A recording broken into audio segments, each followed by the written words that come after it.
안녕하세요. DJ 선아입니다. 오늘의 사연 시작해 보겠습니다. 안녕하세요.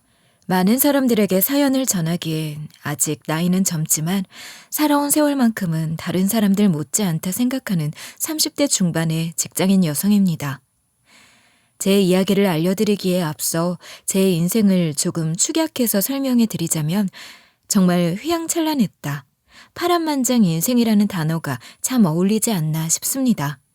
그만큼 어린 시절부터 남들은 겪지 못할 경험들을 정말 많이 겪고 자랐는데요.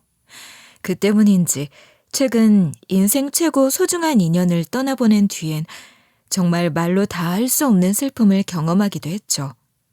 물론 그 슬픔 뒤에는 또 다른 행복을 경험할 수 있었지만 말이에요. 어쨌든 제가 이렇게 사연으로 찾아오게 된 건 이 슬픔과 행복 두 가지 일을 한 번에 겪게 만든 사건 때문이기도 하니 이제 제 파란만장 인생 이야기를 한번 시작해 보겠습니다. 제 인생의 가장 처음에 파란만장한 나날. 그건 사실 평범한 가정에서 자란 사람들이라면 절대 겪지 못할 일들일 거라고 생각해요. 사실 전 갓 태어난 상태에서 길에 버려졌던 갓난아이였거든요.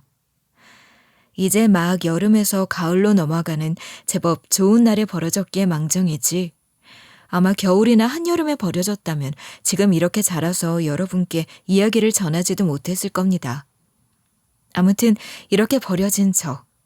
당시 고아원 원장님이 발견해주지 않으셨다면 정말로 어떻게 됐을지.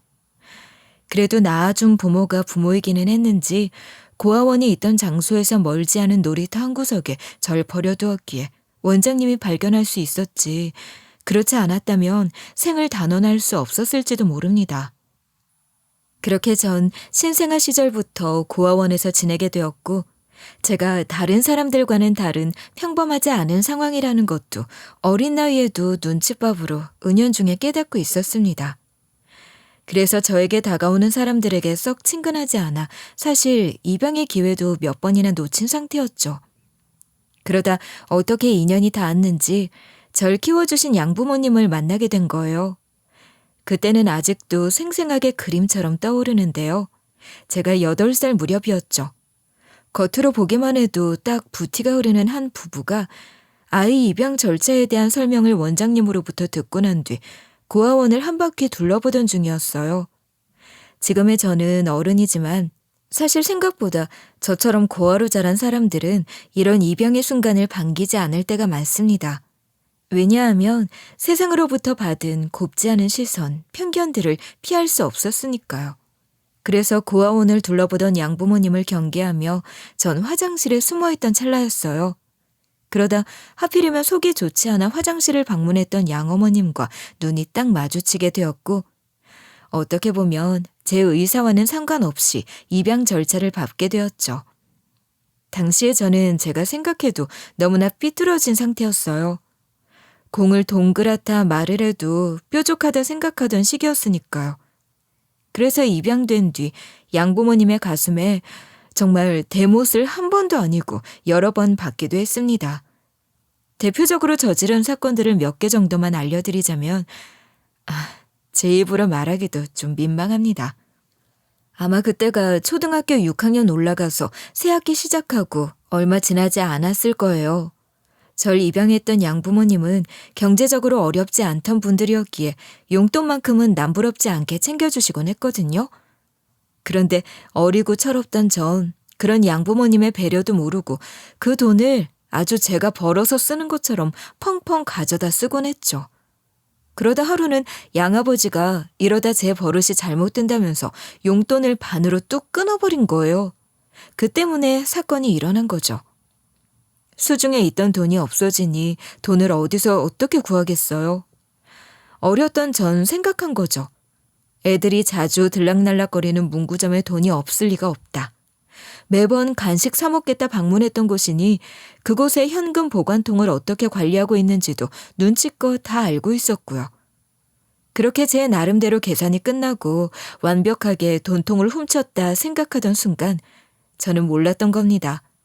사실 어른들 눈에는 그 행동들이 다 보인다는 사실들을 말이죠. 어떻게 됐냐고요?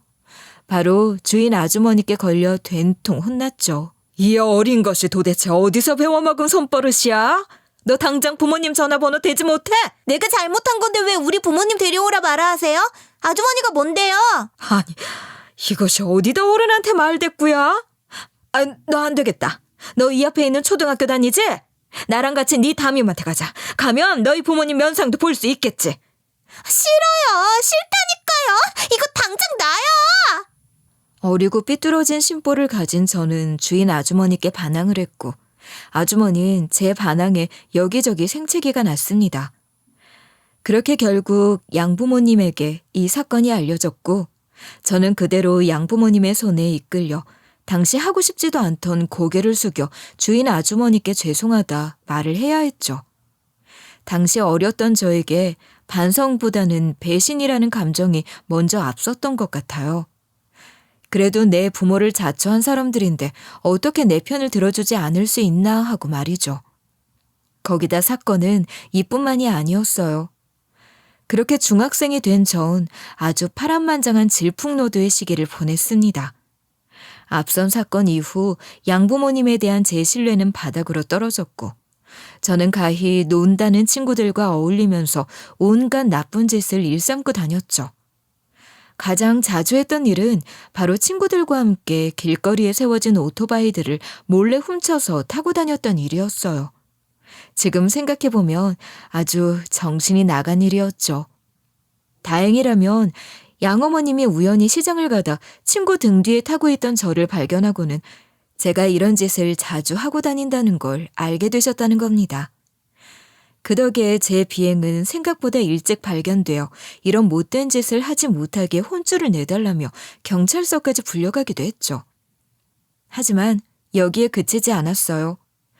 요즘은 그런 말 많이 하잖아요. 못 모르는 애들이 일부터 저지르고 본다고요. 이제 고등학생으로 머리가 제법 컸다 생각한 전 혼자서도 일을 할 수 있는 나이가 됐지 않냐 하면서 가출을 일삼았습니다.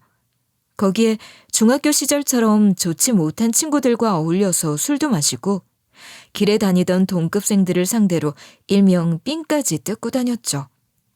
물론 지금의 전 깊이 반성하고 혹시라도 제게 사과를 원한다는 사람들이 있으면 땅바닥에 납작 엎드려서라도 사과할 생각이 있는 사람입니다.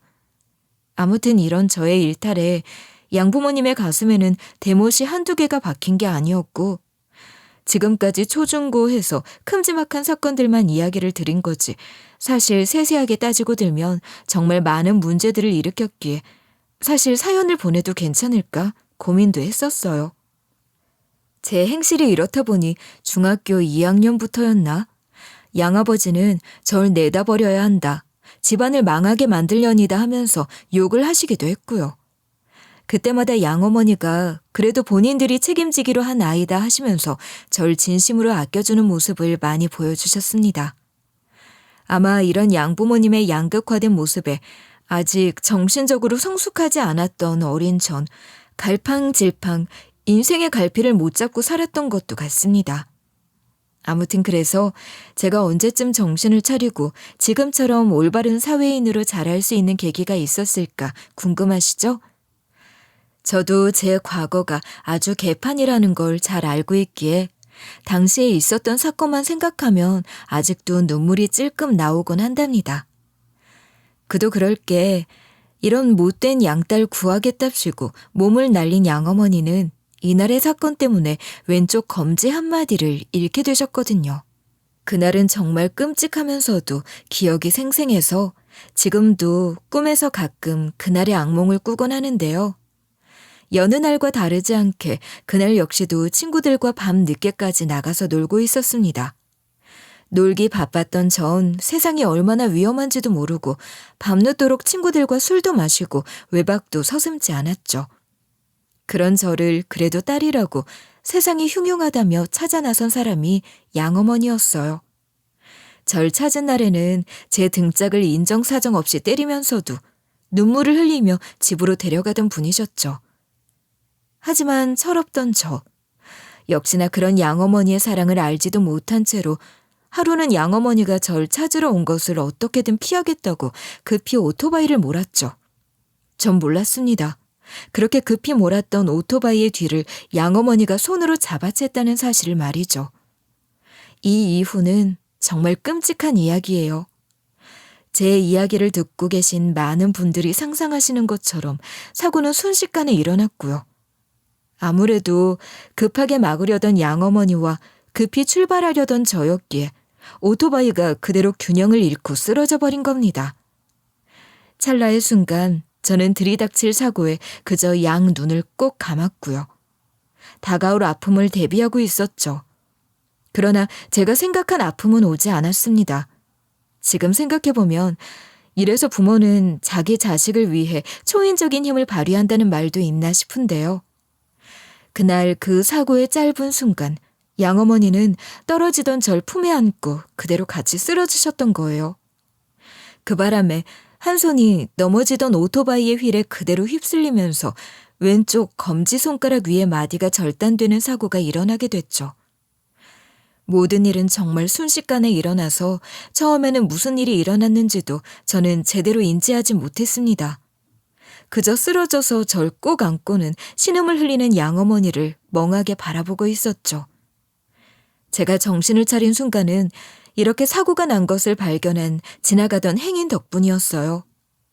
완벽한 타인이던 그 행인은 빠르게 경찰과 구급대를 불러주었고요. 넋이 나가있던 절 흔들면서 빠르게 손가락을 찾아야 한다면서 핸드폰 후레쉬를 이리저리 비추고 흔들어댔죠. 학생, 뭐해? 저 아주머니 학생 아는 사람 아니야? 그럼 빨리 없어진 부분 찾아. 그래야 병원에서 이어붙일 수 있어. 은수야, 우리 은수 다친 곳은 없지? 우리 은수 다친 곳 있으면 안 되는데. 아주머니, 이 학생 엄마예요? 아니, 그보다 지금 딸 걱정 말고 본인 걱정이 나요. 손가락이 이 지경인데 무슨... 은수야.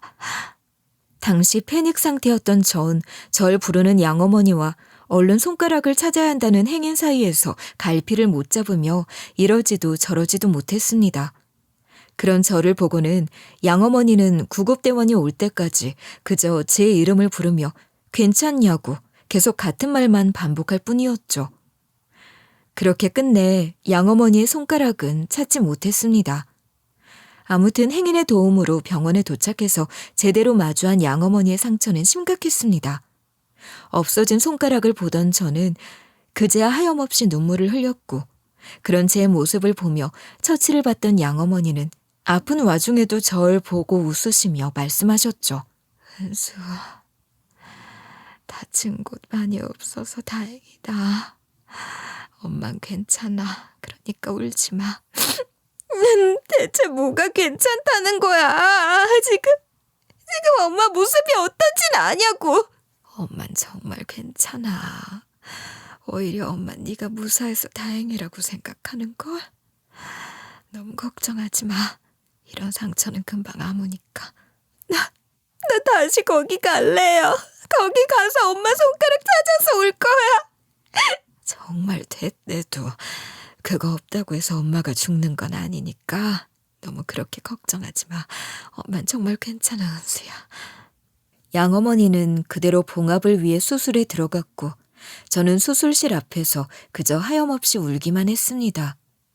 수술실에 들어가기 직전에 양어머니가 보여준 모습, 그리고 그에 대항했던 나의 부끄러운 과거가 순식간에 머릿속을 스쳐 지나가며 심장이 무너지는 듯한 죄책감을 느끼게 됐죠. 특히나 양어머니가 치료를 받으며 신음을 흘리거나 없어진 손가락으로 인해 물건을 잘 놓치는 걸 보면서 마음이 아팠어요. 옆에서 병간호를 위해 수발을 들면서도 손에 제대로 된 힘을 쥐지 못하는 걸 숨기려고 애써 웃는 모습도 마음이 아팠죠. 그래서 이 사건 이후로 제가 정신을 차려야겠다 생각을 했던 거예요. 못난 양딸이지만 어떻게든 양어머니를 위해 뭘 어떻게 하면 좋을까 하루도 빠짐없이 생각을 했죠. 그렇게 내린 결론은 바로 공부였습니다. 당시 학생인 제가 많은 부로 양어머니를 행복하게 할 수도, 가진 능력이 좋아서 양어머니를 기쁘게 할 수도 없으니 이제라도 학생의 본분을 다하자 생각했죠. 그래서 정말 이제 아득바득 이를 갈며 수능을 준비했습니다. 주변에서는 그런 저를 보면서 그런다고 없던 성적이 나오냐 수군거리곤 했지만 그런 것들은 전혀 귀에 들어오지도 않았죠. 그러다 양부모님이 나누는 말을 우연히 듣게 된 겁니다. 여보, 오늘 당신한테 말하고 싶은 게 있어. 사실 내가 암이래. 이번에 검사 받다가 이상이 있어서 봤더니 내가 자궁암이래. 뭐라고? 당신 지금 뭐라고 했어? 당신이 암이라고? 어디 검사지 좀 보여줘봐. 당신이 무슨 암이야? 이렇게 건강한 사람이. 쉿, 은수가 들어. 당신 일단 목소리 좀 낮춰. 아무튼 이번에 당신도 그렇고 나도 그렇고 오랜만에 검진 받았잖아. 나중에 선생님이 따로 나보고 자궁 쪽에 검사 좀 제대로 해보자 해서 받았는데 나보고 지금 자궁암 말기라더라. 이미 전이가 많이 된 상태라 자궁 꺼내도 상황 좀 지켜봐야 될 것 같대. 그러면 그건 뭘 어떻게 해야 한대? 자궁 드러낸다면 수술해야 한다고? 수술은 얼마나 들어간대? 그리고 수술하면 당신 살 수나 있대? 전이도 많이 됐다며. 일단 큰 소리는 말고 내일 같이 병원 가서 설명 들읍시다. 어? 나도 무서워 지금. 당신보다 내가 더 무섭다고. 내일은 나도 일이 많아서 바쁜데. 아무튼 알겠어. 내일 나도 어떻게든 시간 내볼 테니까 당신도 보험 이런 것들 좀 알아봐. 수술하면 돈 엄청 들어갈 텐데 생돈을 주고 그걸 할 수는 없잖아. 양어머니의 암 소식에 정말 하늘이 노래지는 것 같더라고요. 손에 공부가 잡히지 않았죠. 양어머니는 자신이 아픈 사실을 숨기고 싶어 하셨는데요. 아무래도 수능이라는 이벤트를 앞둔 수험생이었으니 더욱더 입을 다물고 싶으셨을지도 모릅니다. 하지만 한 여자가 집에 찾아오면서 이 모든 평화가 깨져버리고 말았어요. 그 사람은 입에 올리고 싶지도 않은 양아버지의 바람 상대였죠. 당신, 내가 당신 치료비나 수술비는 다 부담을 줄 테니까 나랑 이혼하자. 난 당신처럼 늙은 병자랑은 살기가 싫거든. 내가 왜 이 나이가 돼서 당신 뒤치다꺼리해야 돼? 당신 그게 무슨 소리야? 이 여자는 또 누구고? 보면 몰라? 당신 쳐내고 나면 들어올 내 새 집사람이지. 솔직하게 당신도 내 덕에 지금까지 발 쭉 편하게 뻗고 살았잖아. 그럼 당연히 눈치가 있어야 할 거 아니야. 아픈 주제에 병간호까지 나한테 하라고? 웃기는 소리 하고 있네. 여기 이혼 서류에 당장 도장이나 찍어. 우리 오빠한테 당당하게 본인 암이라고 수술도 해야 한다고 말했다면서요? 나 같으면 미안해서라도 오빠한테 짐 지우기 싫으니까 조용히 떠났겠다. 우리 지연이가 참 말을 잘한다니까. 그래. 당신도 제발 지연이 반만 닮았으면 내가 이렇게까진 안 해. 어쩜 사람이 그렇게 눈치가 없어, 눈치가. 당신 지금 이게 가당키나 한 줄 알아? 내가 가만히 있을 줄 아냐고. 왜? 당신이 가만히 안 있으면 어쩔 건데. 당신이랑 저 빌어먹을 딸년 내가 지금 당장 쫓아낸다고 하면 어떻게 먹고 살려고? 지금 뭐랬어? 은수 아무리 배 아파 낳은 자식이 아니라지만 우리가 지금까지 키운 우리 딸이야. 어떻게 그런 말을 할 수가 있어? 사고 단단히 치고 다닌 것도 딸이라 부를 필요가 있나? 아무튼 난 내 조건 다 말했으니까 당신은 얼른 이혼 도장이나 찍고 나가 떨어져. 한때 놀고 놀았던 저. 이대로 가만히 있으면 안 되겠다 싶어 양아버지란 놈의 내연녀 멱살을 잡고 후디려 패주고 싶었지만 울면서 안 된다는 양어머니 때문에 들었던 손도 내려놨습니다. 이후 어떤 이야기가 오갔는지 모르겠지만 양어머니는 제 수능 바로 전날 짐을 싸서 집을 나가게 되었고 저에게는 그냥 양아버지랑 같이 지내라 말을 하시더군요. 싫어요. 나 엄마랑 같이 갈래요. 엄마 지금 아프잖아요. 귀여운 내 새끼. 우리 은수. 엄마가 네 아빠랑 이야기 다 마쳤어. 이 엄마가 나가는 대신 은수가 대학 마칠 때까지 아빠가 학비는 대주기로 했어. 그러니 은수는 걱정 말고 공부 열심히 해. 그게 우리 은수가 엄마한테 효도하는 거야. 왜 엄마가 이 집을 나가야 돼요? 잘못을 저지른 사람은 저기 저 두 사람인데. 쉿, 은수야. 그럼 못된 말하면 못 써. 엄마가 말했지. 열심히 노력하는 사람을 세상은 배신 안 한다고. 은수가 나중에 대단한 사람이 돼서 엄마 찾아오면 되잖아. 엄마가 기다리고 있을게. 그리고 학비는 엄마가 남긴 마지막 선물이니까 은수가 꼭 써줬으면 좋겠어. 알겠지? 엄마, 내가 의사 돼서 엄마 평생 돌봐줄게요. 제발 저랑 같이 살아요. 안 돼. 엄마는 은수 너 뒷바라지할 능력이 없어. 제발 은수야. 엄마 입에서 이런 못난 소리까지 나오게 만들지 마. 어? 나중에 은수가 크면 그래.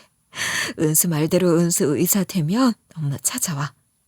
엄마가 어떻게 해서든 그때까지 열심히 살아볼 테니까. 울면서 매달렸지만 이미 양부모님 사이에서는 모종의 약속이 있었는지 양어머니는 그렇게 제가 붙잡아도 집을 떠나게 됐고 저는 양어머니와의 약속을 지킬 수 없었습니다. 왜냐고요? 그 다음날 수능은 대차게 말아먹었으니까요. 겨우 만 18살의 어린 학생입니다. 어떻게 이런 상황에서 멘트를 잡고 있을 수 있었겠어요. 양아버지와 20살이나 차이 나는 여자. 그 여자는 양어머니가 사라짐과 동시에 곧바로 집을 점령했고 저는 20살이 되기 직전에 얼마 되지도 않은 시간 동안 엄청난 괴롭힘에 시달려야 했죠. 양아버지는 당연한 듯 자신의 여자친구가 하는 행동을 막지 않았고요. 그렇게 다음해 2월 고등학교 졸업식을 보내고 곧바로 도망치듯 집을 나오게 되었죠. 분명 양어머니는 대학 비용을 양아버지가 다 대주실 거라 했지만 돌아오는 것은 저한테 줄 건 아무것도 없다는 말이었어요. 분명 양어머니가 아무것도 없이 나갈 뿐은 아니었을 텐데. 하지만 그런 자세한 내막을 알 리 없던 저였기에 더 이상 얻을 것이 없는 이 집구석에 있을 필요가 없었던 거죠. 아무것도 없는 갓 20살이 된 여자.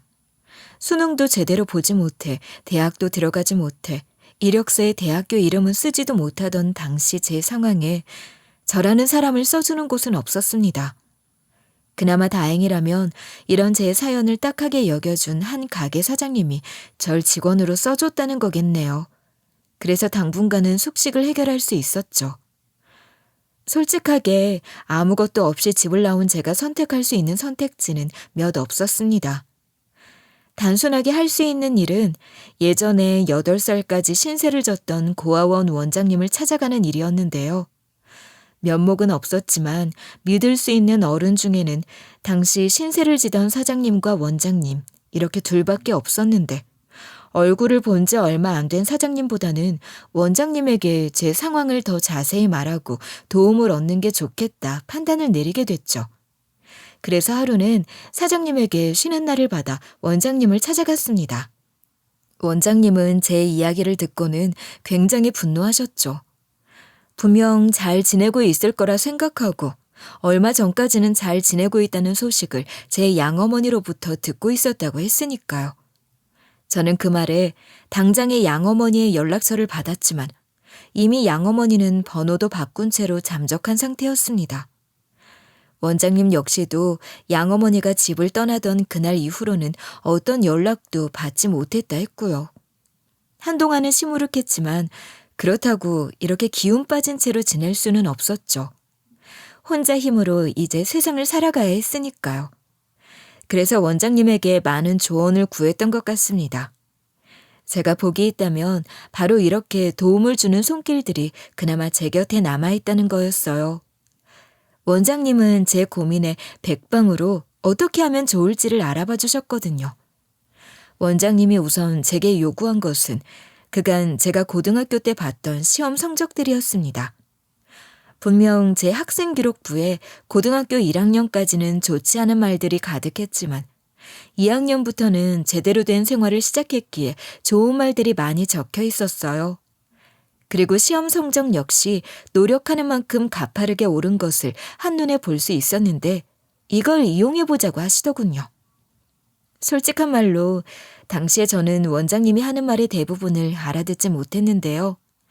그래도 원장님은 어떻게든 의대에 진학하고 싶다는 제 말에 절 있는 힘껏 도와주셨습니다. 덕분에 전 한 교육재단으로부터 장학금 비슷하게 지원을 받고 그해 본 재수시험을 통해 유명하지 않지만 그래도 의대에 합격할 수 있었죠. 피 같은 노력이 있었어요. 원장님과 재단의 도움으로 제법 유명한 선생님들이 있다는 기숙학원에 들어가서 하루 24시간이 모자랄 정도로 공부에 매달렸죠. 말이 기숙학원이지 지금 생각해보면 거의 사람도 못 만나는 교도소 생활이나 다름이 없긴 했습니다.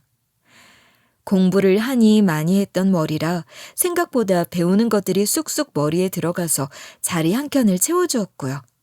성적은 나날이 좋아져만 갔죠. 그러면서도 전 포기하고 싶고 힘들 때마다 양어머니를 떠올리며 이 힘든 시간을 버티고 보냈습니다. 아마도 제가 의대라는 문턱을 넘을 수 있는 이유 중 하나에는 양어머니와의 약속도 큰 보탬이 되었겠죠. 그 사이 양아버지와는 어떻게 되었냐고요? 원장님의 도움을 받아 파양신고 절차를 밟게 되었는데요.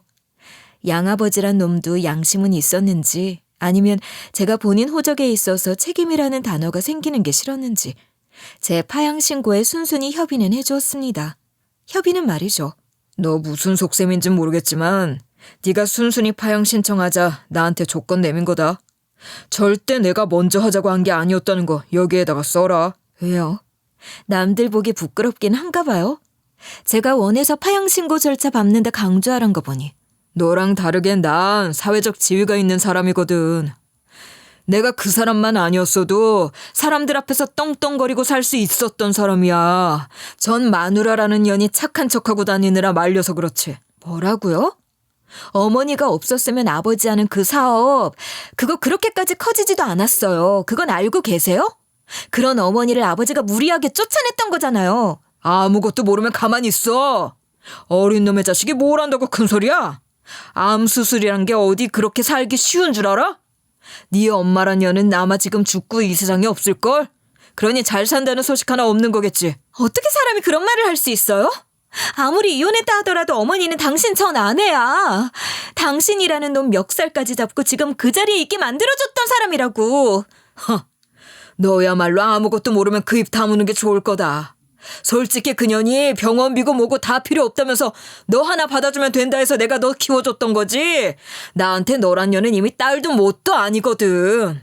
원래도 제가 사고치고 다녔을 무렵부터 딸이라고 생각하지 않는다는 건 알았지만 그래도 성인이 되기 직전까지도 함께 가족으로 지냈던 사람인데 의 양아버지란 사람 입에서 이런 말이 나오니 충격이긴 하더군요. 물론 양어머니에게 이혼을 권하고 쫓아냈던 그 순간부터 있던 정 없던 정 다 떨어졌지만 말이에요. 하지만 아무리 그래도 자신의 전 아내를 이렇게까지 비난하고 무시하는 양아버지의 태도에 너무나 화가 났습니다. 그리고 뒤이어 양아버지의 입에서 나온 이야기에는 정말 협이고 뭐고 다 뒤엎고 싶을 정도로 열이 받았죠. 그리고 넌 모르겠지만 그년이 왜 그렇게 쉽게 이혼 서류에 도장 찍은 줄이나 알아? 내가 사실 그년이랑 이혼하려고 꽤 오래전부터 준비를 해왔거든. 그리고 지연이는 벌써 내 밑에 양자로 들여놨지. 재산도 이미 지연이 앞으로 제법 돌려놨고. 세상에. 뭐라고요? 지금 그게 제정신으로 하는 말이에요? 세상에. 자기 내연녀를 뭐? 입양? 세상에 사랑하는 사람을 어떻게 나무로 둘 수 있겠어?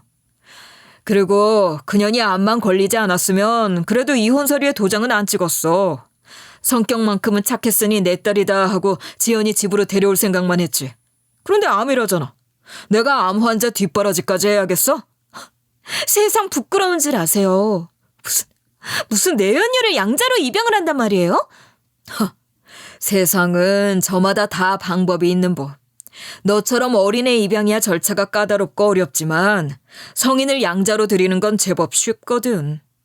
어쨌든 이미 파양신고 절차도 끝난 마당에 일말의 정이라고 생각해서 네 양엄이라는 년이 떠난 이유 알려주는 거니까 고맙게나 생각해. 양아버지란 놈과의 연을 끊었다는 건 정말 박수를 치고 싶은 일이었지만 그 입에서 들은 이야기는 정말 하늘을 두 손으로 가리고 싶을 만큼 충격적이었습니다. 왜 하늘을 두 손으로 가리고 싶었냐고요? 이딴 미친 소리를 하는 양아버지란 놈한테 벼락이 내려 제가 피해를 볼까 싶어서 말이죠. 20살 어린 여자랑 살아보겠다고 입양이라니 정말 세상 부끄럽다 생각이 드는데요. 이런 근거가 되는 일이 사실 양아버지 옆에서 있었던 모양이더라고요. 우리나라 세금 중 가장 무섭다는 것이 바로 양도세잖아요. 양아버진 그걸 피하려고 했던 거예요. 세금을 덜 내고 싶었던 거죠. 거기다 자식한테 재산 증여한다는데 사람들이 이상한 눈으로 보지도 않을 거고요. 그리고 증여를 한 뒤 취소를 또 할 수 있다고 해요. 일정 기간 내에만 하면 되는데 이게 눈속임으로는 좋았던 거죠.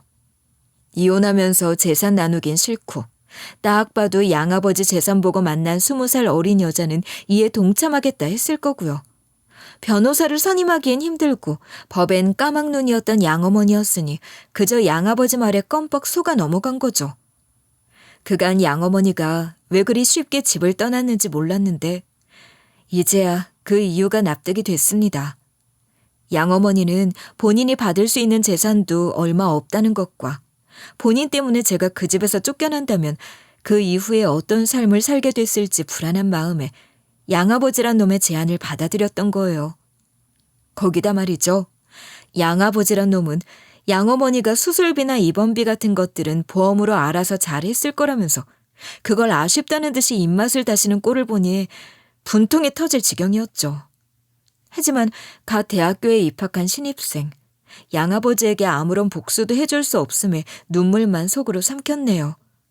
아무튼 양아버지와는 이렇게 연을 끊을 수 있었는데요. 그러나 이 일은 제 삶에서 첫 시작의 단추에 불과했습니다. 왜냐고요? 의대라는 곳은 절대 호락호락한 곳이 아니거든요.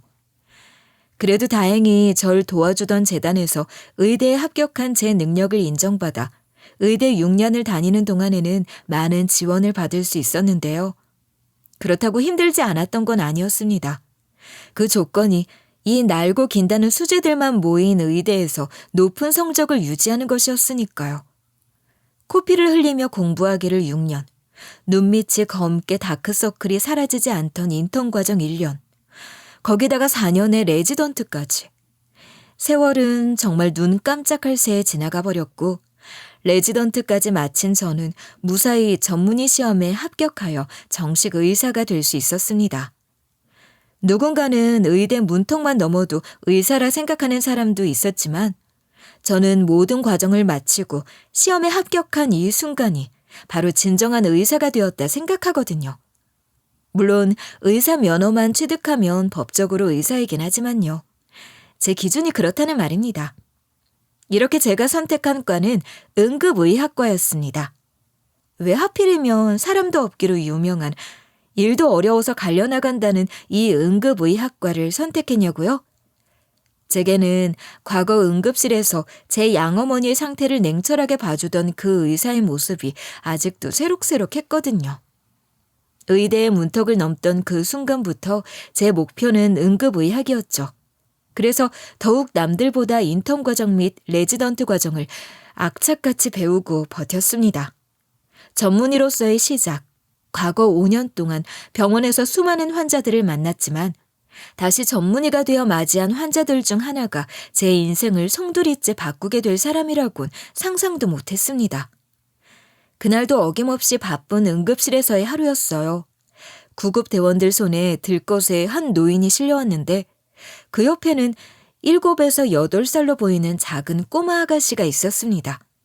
꼬마는 다급하게 의사 가운을 입고 있는 제 손을 이끌면서 제 할머니가 있는 곳으로 가려 하더군요. 저희 할머니가 숨을 안 쉬어요. 빨리 저희 할머니 살려주세요. 진정하렴.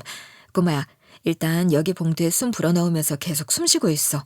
봉투 벗으면 안 된다. 알겠지? 선생님이 할머니 상태 봐줄 테니까. 선생님. 저희 할머니 빨리 봐주세요.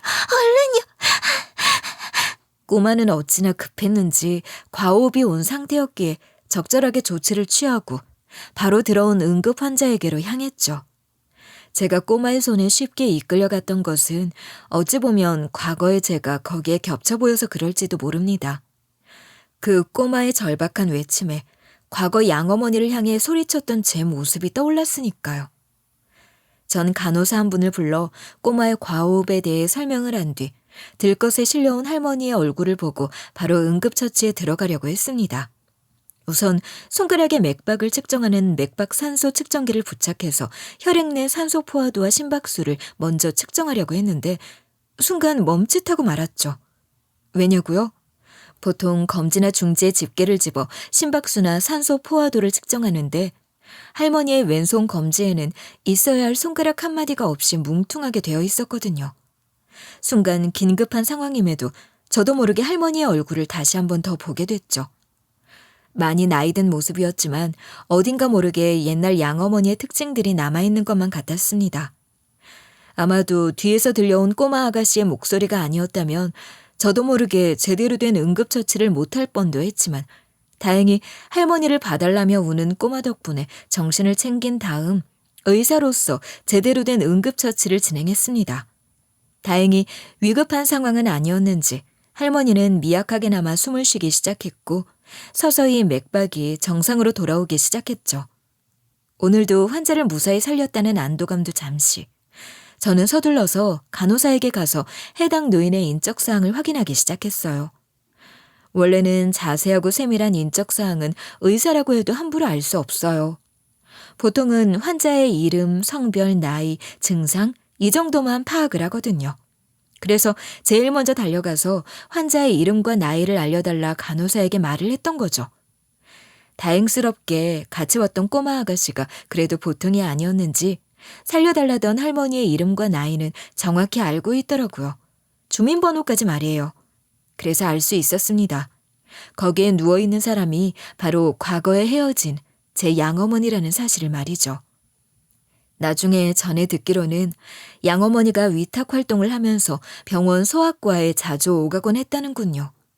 저와는 전혀 상관이 없는 과에다 응급실과는 거리도 멀었으니 얼굴을 못 봤을 만하죠. 가끔 위급할 땐 구급차를 불러 이동하기도 했다는데 그 때문인지 구급대원이 양어머니를 알아보고 바로 여기 병원으로 왔던 거예요. 이후 전 회진이라는 명목하에 양어머니의 병실에 자주 들락날락했습니다. 양어머니는 갑자기 쓰러진 탓에 회복이 필요한 상태였고 쉽사리 눈을 뜨진 못하셨어요. 그래서 같이 온 꼬마 아가씨가 굉장히 불안에 떨며 제 손을 붙잡고 가지 마라 잡기도 했죠. 그렇게 며칠이나 지났을까요? 그날도 여전히 회진을 돌며 양어머니의 곁에서 한동안 머물고 있었는데 다음 회진을 위해 떠나려던 제 팔을 잡던 꼬마 아가씨가 눈물을 터뜨리는 겁니다. 선생님, 저희 할머니 언제 눈 떠요? 이대로 눈 감으시는 거 아니죠? 우리 할머니 제대로 살아있는 거 맞죠? 할머니 상태는 괜찮으셔. 저기 보이지? 저기 보이는 산이 일정하게 움직이고 있으면 할머니가 꼬마 아가씨 보려고 열심히 노력하고 계시는 거야. 할머니가 정말 일어나실까요? 제가 할머니 쓰러지기 전에 음식을 하다가 혼이 났거든요.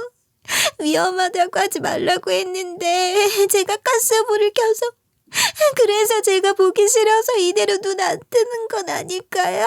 아니야. 절대 할머니는 그런 분 아니니까 너무 걱정하지 말고 기다려보자. 아마 몇 밤만 더 지나면 할머니 금방 일어나실 거야. 사실 꼬마 아가씨를 위한다는 겸 뱉은 말이었지만 속으로는 저 자신에게 하는 말이기도 했습니다. 저 역시 이제 곧 일어나야 할 사람이 두 눈을 가만히 감고만 있는 것이 불안했으니까요. 양어머니가 병실에 입원하고 며칠이 지나도 손님이라고는 없기에 저는 의아하다 생각을 하기도 했는데요. 그래서 간호사를 붙잡고 물어봤는데 선생님, 얼마 전에 들어왔던 왜 꼬마가 울면서 할머니 봐달라 했던 노인 환자분 있잖아요. 그분 보호자는 없나요? 선생님, 잠깐만요. 어디 보자. 그 환자분 보호자가 박지현님이라고 되어 있네요. 뭐라고요? 지현? 박지현? 정말 보호자 이름이 박지현이라고 되어 있다고요? 네. 그런데 왜 그렇게 놀라세요, 선생님? 혹시 아는 사람 이름이에요? 아무것도 아니에요. 그냥 이름이 제 지인이랑 똑같은 이름이기구만. 그보다 걱정이에요. 환자분 보호자는 등록이 되어 있긴 한데 병원비 수납은 안 하셨다 그러더라고요. 저 환자분 일어나지 않으면 어떻게 될런지. 네? 병원비가 미납? 보호자가 있다면서요. 사실은 말이에요. 그 외 할머니 옆에 꼬마 아가씨 있죠?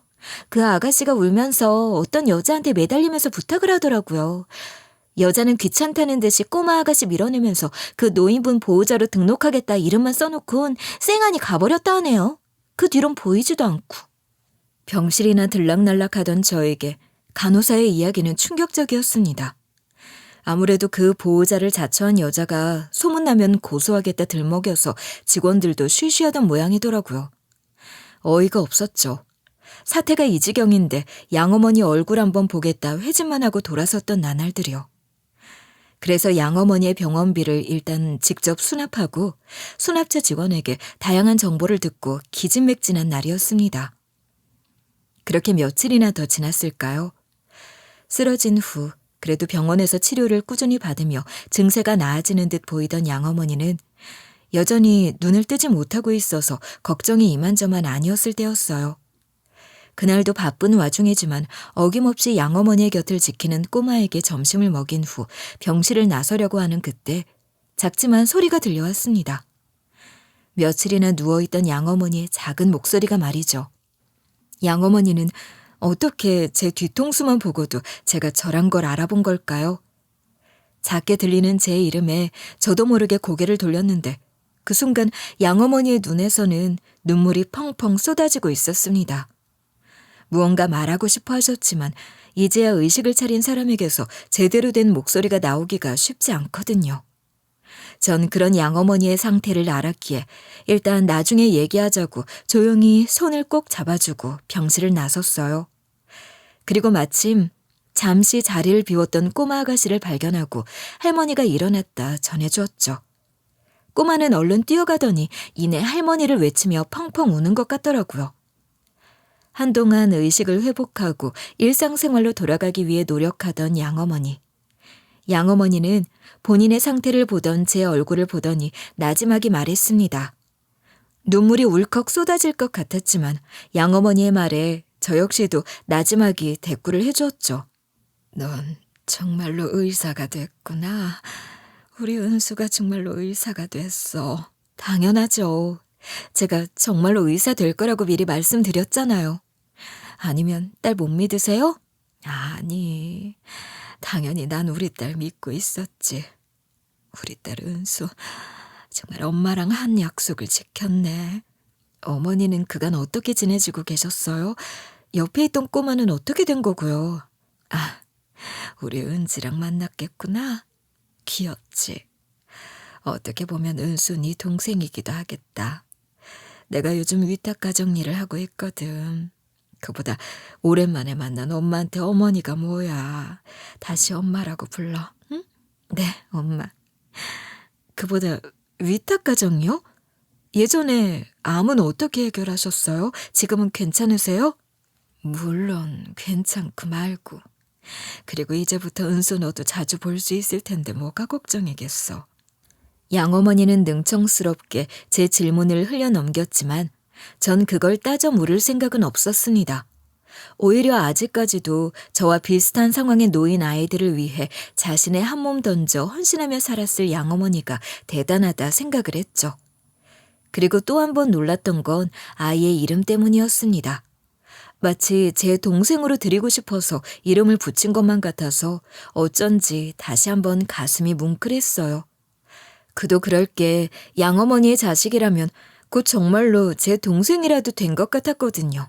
그보다 엄마 보호자로 등록된 사람 저도 아는 이름이긴 하던데 설마 그 지현은 아니겠죠? 양어머니는 지금까지 잘만 이야기하던 입을 꾹 다무셨어요. 그리고는 마치 대답하기 곤란하다는 듯이 저를 쳐다보고 초조해하셨죠. 제발 제대로 말해주세요. 왜 그 사람이 엄마 보호자로 이름을 올려요? 엄마랑 무슨 관계가 있다고요? 그게 말이야. 그래. 너도 어차피 알아야 할 내용이니까. 실은 은지 그 아이가 예전에 봤던 네 아버지 애인 있지? 박지현. 그 여자가 낳은 딸이거든. 근데 그 사람이랑 헤어지면서 제 딸을 버리고 갔는데 너도 알다시피 네 아버지가 애들을 그리 좋아하지 않잖아. 그대로 보육원에 애를 맡긴 모양이더라고. 그걸 어떻게 알았는데요? 엄마가 그걸 어떻게 알아요? 사실은 예전에 왜 우리 옆집 살던 아주머니 기억나니? 가끔 반찬도 주고 했던. 그때가 마침 내가 속한 봉사활동 모임이 그 근처로 잡혔을 때였거든. 그때 만나서 들었던 거야. 분명 애 목소리가 들렸는데 어느 날부터 안 들린다고. 네 아버지 성격 알잖아. 그래서 그 근방을 한참이나 돌아다녀 찾은 거야. 그 사람들한테 그렇게 당해놓고도 그 애를 돌보겠다 집으로 데려온 거예요? 은수야, 어른이 잘못한 일이잖아. 은지 그 애가 선택한 일이 아니야. 그리고 은지 걔 자기가 부모로부터 버려졌다는 걸 알고 있어. 간호사들 하는 얘기 들어보니 은지가 제 엄마한테 도와달라고 매달렸다 하더구나. 저도 알아요. 저도 아는데 어떻게 사람이 이렇게 착하게만 살 수 있어요. 왜 항상 손해만 보고 사시는 거냐고요. 전 양어머니가 정말 보살을 넘어 천사는 아닌가 의심스러울 정도였어요. 생각해보세요. 아무리 삶이 좋다 한들 자기보다 20살은 어린 애인이랑 살겠다고 본인과 이혼한 남자의 자식입니다. 거기다 자기를 욕봤던 어린 여자가 낳은 자식이기도 했고요. 보호자 이름을 봤을 때부터 알아봤습니다. 만약 양어머니가 수술이 필요한 상태였다면 어떻게 해서든 제가 나섰을 테니 그 관계를 몰랐겠지만 간단한 응급처치와 입원만으로도 회복이 가능한 상태였기에 뒤늦게 제가 보호자 이름을 알았거든요. 하지만 지연, 그 이름은 아직도 제 뇌리에서 잊히지 않는 이름이었기에 설마 하면서도 아니겠지 싶었는데 그런데 정말로 그 연놈들의 자식이 그 꼬마라니. 양어머니는 그 뒤로도 조곤조곤 그 둘 사이에 있던 일을 설명하는데 정말 어이가 없어서 입이 안 다물어지더라고요. 그렇게 좋다면서 아주 말도 안 되는 짓을 저질렀던 두 사람은 결국 경제적인 문제를 원인으로 파탄 상태에 이르렀다 하더군요. 그러면서 젊은 여자는 양아버지가 돌려놨던 모든 재산을 들고 날랐다 하고 덕분에 어려운 상황에 아이마저 키우기 어려웠다고 말하는데 속에 천불이 나서 당장이라도 따져야겠다 하고는 양아버지의 번호를 받았습니다.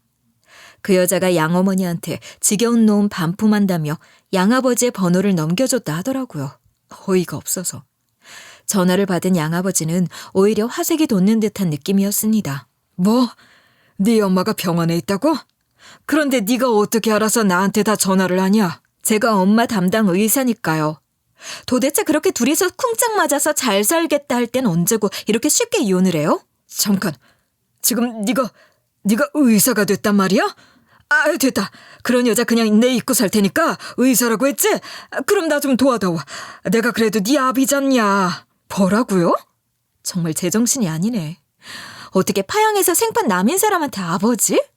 어디 정신이 이상한 거 아니세요? 저희 서로 아무 상관없는 사이잖아요. 그때는 그때지. 넌 그럼 너 어렸을 때 키워줬던 부모를 배신할 셈이냐? 배신은 무슨. 그냥 철저하게 무시하시죠. 예전에 어머니랑 날 버렸던 그때처럼 말이에요. 제발 이 아비 한 번만 살려줘라. 어? 그년이 내 재산 몽땅 들고 날랐단 말이다. 그년한테 간 내 재산 다시 찾아오려면 제대로 된 변호사랑 일을 해야 하는데 내가 돈이 없어. 찾으면 내가 너나 네 엄마한테 크게 살해한다니까. 어이가 없네. 살해는 무슨 살해. 그리고 자기가 좋다고 재산 다 넘긴 마당에 무슨 변호사 타령을 해요? 그년이 날 배신하고 딴 놈한테 갔으니까 이건 명백한 배신이지. 나한테 그년이 내 딸이 되겠다는 날에 쓴 자필 서류가 남아있단 말이다. 그래요? 그럼 그걸로 알아서 잘 해보시면 되겠네. 제 도움이 왜 필요해요? 세상은 알아서 혼자 산다면서. 그리고 마누라의 배 아파 낳은 자식 아니라고 자식도 다 버린 마당에 누굴 의지하려 들어요? 너무 욕심부리지 마세요. 그러다 지옥 떨어지실라. 양아버지와의 통화는 이게 끝이었습니다. 아주 놀랍지 않나요?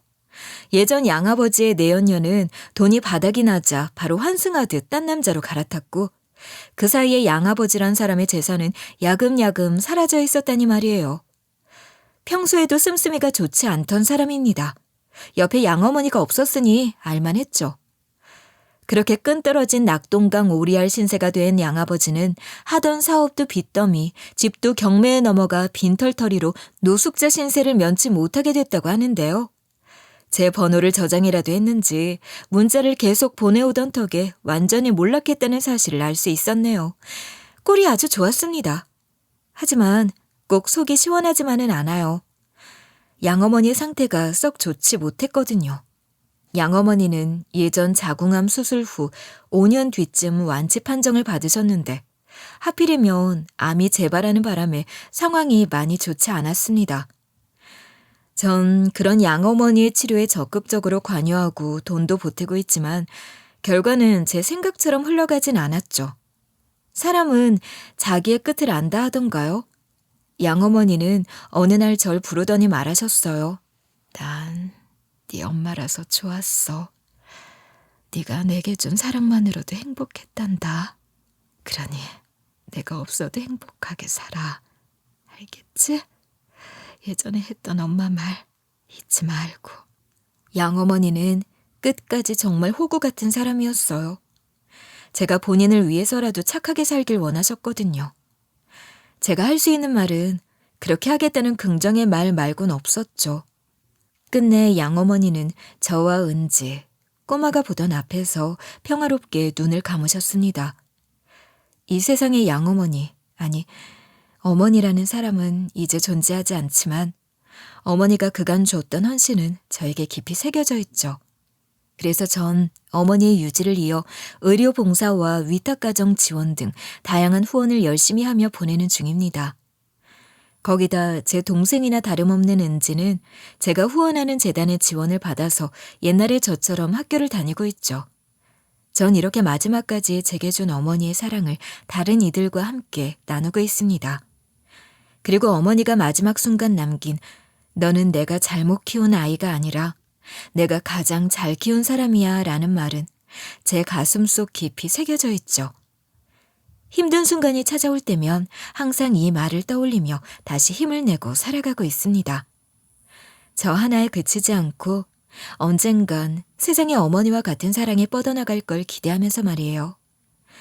제 이야기를 들으시며 많은 생각이 들었을지도 모르겠네요. 긴 글이었지만 들어주셔 감사하고 늘 여러분께는 행복만 가득하길 바랍니다. 감사합니다.